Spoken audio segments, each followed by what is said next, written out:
Olá! Esse é um podcast da matéria de Fonética e Fonologia da PUC Paraná. Bom, como sabemos, a relação entre escrita e a oralidade não é tão simples como poderia ser.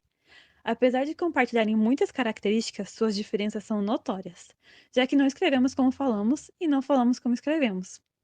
Natália, sobre a norma ortográfica da língua, como funciona? E a respeito da língua portuguesa e suas várias reformas, qual a razão disso tudo ter acontecido todos esses anos? A grafia das palavras de qualquer língua está ligada à origem dessas palavras, aos fonemas e à convenção social, ou seja, aos acordos ortográficos que podem envolver diversos países em que uma língua é reconhecida como sendo o idioma oficial. Quando falamos sobre ortografia, no caso da língua portuguesa, é preciso levar em consideração as várias intenções de unificar o idioma entre os 9 países que têm o português como língua oficial. O último acordo foi em 2009. Entre as mudanças ocasionadas pela reforma ortográfica, podemos citar o fim do trema, alterações da forma de acentuar palavras com ditongos abertos e alguns casos de hiatos, supressão dos acentos diferenciais e o reforço dos acentos tônicos, e novas regras para o emprego do H, K e Y no idioma. É bastante interessante. Jaqueline, como o preconceito linguístico acontece e como o professor pode trabalhar isso em sala de aula, de forma a amenizar a situação, explicar para os alunos e tudo mais? Como o próprio nome sugere, o preconceito linguístico acontece quando existe uma ideia pré-formulada de que há somente um jeito certo de falar e escrever, proposta pela gramática. Entretanto, um país multicultural como o Brasil, que foi habitado por diversos povos, apresenta uma linguagem variada em cada região do país, com sotaques e gírias. Sendo assim, existem várias formas de se dizer algo. Em sala de aula, o professor é desafiado a encadear os dois assuntos, pois precisa ensinar a norma culta da língua portuguesa, proposta nos livros didáticos, como também articular com o contexto do aluno, propondo atividades e incluindo em sua prática pedagógica estratégias que optem pela variação linguística, estimulando e incentivando o respeito a toda e qualquer pessoa. Uma maneira de trabalhar com a inclusão linguística seria o educador apresentar textos, livros, filmes e músicas dentro do ambiente escolar, adaptando a faixa etária de cada turma. O professor pode fazer uma breve explicação sobre as maneiras de falar de várias regiões e abordar conteúdos com regionalismos, sotaques e gírias. Realmente são ótimas ideias. Kiara, você pode nos dar alguns exemplos de formas estigmatizadas e as formas de prestígio, que são aquelas ditas corretas, né? E nos dizer como esses processos funcionam? Então, tem-se os casos de despalatalização, como palhaço, falado palhaço, como se o LH fosse substituído por I, podendo sim comprometer, a escrita com a substituição citada. Há casos ainda como melhor ou mió, onde esse processo fonológico calha com um de elevação de vogal, do som de E para o som de I, e a elisão no R, melhor, esse R último, ele é cortado, alterando drasticamente a possível escrita, passando de 5 sons para apenas 3.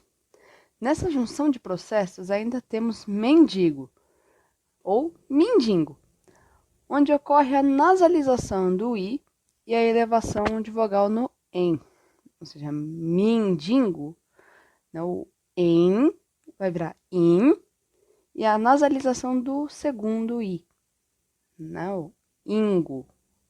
Existem ainda mais casos de duplo processo, como o registro, dito registro, com a dissimilação entre os sons de J e Z, ou G e Z, falando um pouquinho mais claro, mais a condição de elevação da vogal no fim da palavra, ou até mesmo a palavra cérebro, pronunciado algumas vezes como cérebro, em algumas regiões, com a lateralização do fonema R para o L, ou R para o L, e a troca do som de O pelo som de U.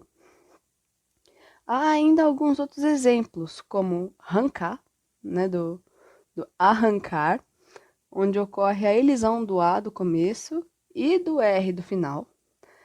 Cerimônia, que se torna cerimônia, que é a palatalização do fim, né, que era nia, e se torna nha. Alguma, que se torna arguma, com um rotismo, significando a troca do por ar.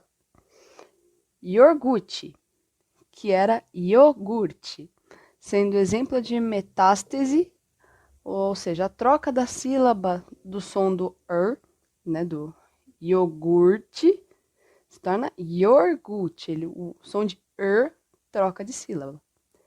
E o caso de fazeno, que é uma assimilação total, sendo o som de d, né, de fazendo, suprimido pelo som de fazendo, por ser parecido em seus traços distintivos. Realmente as variações são enormes, né? Quanto conteúdo. Beatriz, qual a maior dificuldade que um aluno pode ter ao aprender a escrever? E qual a melhor forma de solucionar essa dificuldade, de ajudar ele a se desenvolver de uma melhor forma? Olha, a maior dificuldade que o aluno pode ter é essa disparidade entre o que se fala e o que se escreve, né? Essa diferença. Na língua portuguesa, nós temos muitas relações cruzadas, onde o mesmo som é compartilhado por muitas letras. E, além disso, muita similaridade quanto à linguagem oral, com um ritmo que oscila entre tonicidade e atonicidade, que transforma vogais em altas e até apaga as mesmas.